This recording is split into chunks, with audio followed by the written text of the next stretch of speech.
시청하시기 전에 구독과 좋아요 꼭 부탁드립니다. 감사합니다. 꿀벌의 개체수는 끊임없이 감소하고 있으며 만약 꿀벌이 지구상에서 사라지면 인류는 엄청난 식량난에 허덕이게 될 것이라는 이야기는 종종 들어보셨을 것입니다. 꿀벌의 수분작용으로 식물은 열매를 맺을 수 있기에 꿀벌이 사라지면 식물의 열매가 줄어들게 되고 그 결과 식량난에 봉착하게 된다는 것은 너무나도 당연한 결과일 것입니다. 극단적으로 상대성 이론으로 잘 알려진 알베르트 아인슈타인은 지구상에서 꿀벌이 사라지면 인류도 4년 안에 사라질 것이라는 말까지 남겼다고 합니다. 실제로 이 말을 아인슈타인이 한 말인지 아니면 꿀벌로 인한 인류의 위기를 부각시키기 위해 후대에서 각색한 말인지는 알려져 있지 않지만 꿀벌 멸종으로 인한 인류의 식량 위기설은 나름 설득력을 얻고 있습니다. 그래서 오늘은 꿀벌이 사라지는 현상 및 그 이유, 그리고 이것이 인류에게 구체적으로 어떻게 그리고 얼마나 영향을 미치는지에 대해 살펴보고자 합니다.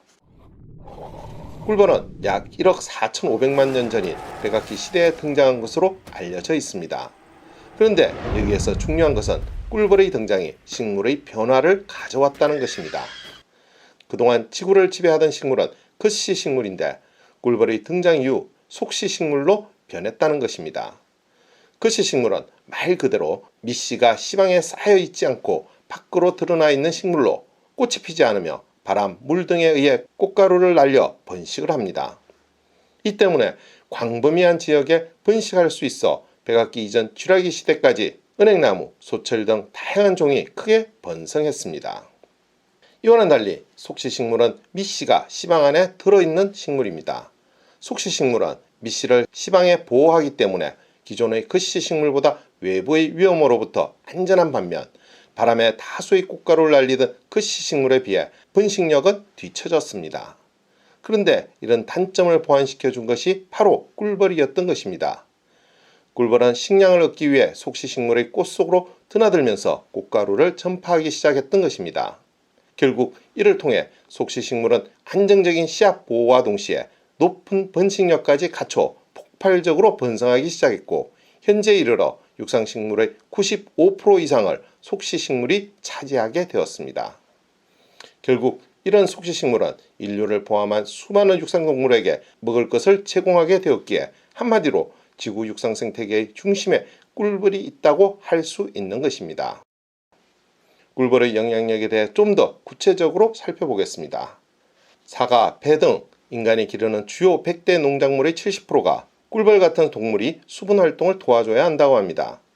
이는 인간이 이용하는 식량 자원의 3분의 1에 해당하며 이때 농작물 수분 활동을 돕는 동물은 나비나 새 등 다양하지만 80에서 90%는 꿀벌의 도움으로 수분이 이루어진다고 합니다. 그리고 전 세계 40여만 종의 식물의 번식에 있어서 꿀벌이 직간접적으로 영향을 미치는 정도가 약 75%에 이른다고도 합니다. 그래서 환경단체 그린피스는 꿀벌이 식량 재배에 기여하는 경제적 가치가 373조 원에 이른다고 추산하기도 했습니다. 꿀벌이 사라지면 이 농작물들이 열매를 맺지 못해 사라질 것입니다. 동물들도 먹이가 없으니 사라지면서 생태계는 파괴될 것입니다.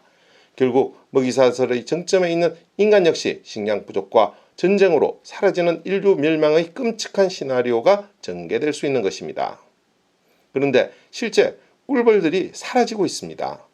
지난 2017년 UN 발표에 따르면 현재 지구촌 야생벌 2만 종 가운데 40%인 8천여 종이 멸종 위기에 처한 것으로 나타났습니다. 미국에서는 지난 2006년부터 꿀벌 수가 감소하기 시작해 2020년 기준으로 미국 내 꿀벌의 40% 이상이 사라졌다고 합니다.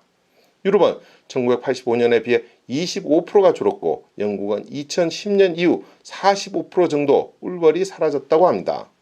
그래서 과학자들은 오는 2035년에는 꿀벌이 완전히 멸종될지도 모른다는 우려를 나타내고 있습니다.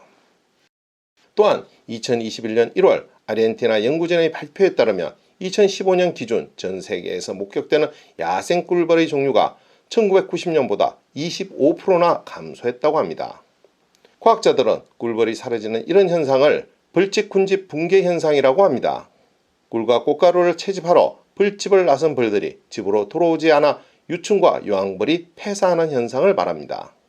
이런 현상이 벌어지는 원인으로는 무선 장비의 전자기파로 인해 일벌이 길을 잇는 현상 및 지구온난화로 발생한 고온현상에 의한 폐사, 그리고 농약 등 화학물질 등에 의한 죽음 등입니다.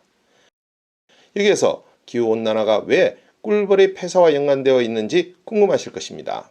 꿀벌은 온도변화에 아주 민감한 변온동물인데 지구온난화로 인한 이상기후로 갑자기 기온이 올라가거나 내려갈 경우 또는 비가 많이 쏟아지는 경우 꿀벌은 이런 변화에 적응하지 못해 쉽게 죽을 수 있다고 합니다. 게다가 지구온난화로 꽃이 피고 지는 기간이 짧아져 꿀벌이 꿀을 모을 수 있는 기간도 짧아지게 되고 결국 생존권이 위협받게 되는 것입니다. 꿀벌의 생존을 위협하는 것은 이것뿐만 아닙니다. 바이러스의 창궐도 꿀벌의 생존을 위협하고 있습니다. 가장 대표적인 것으로 꿀벌의 흑사병으로 불리는 낭충봉화 부패병이라는 것이 있습니다.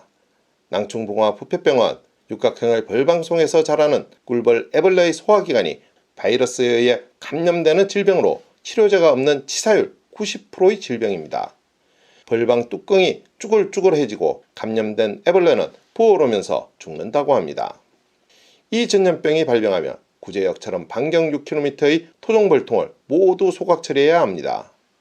농촌진흥청에 따르면 지난 2009년 강원도 홍천에서 처음 발병된 낭충봉화 부패병은 2010년 전국으로 번진 뒤 2년 만에 토종꿀벌의 75%가 폐사되었다고 합니다.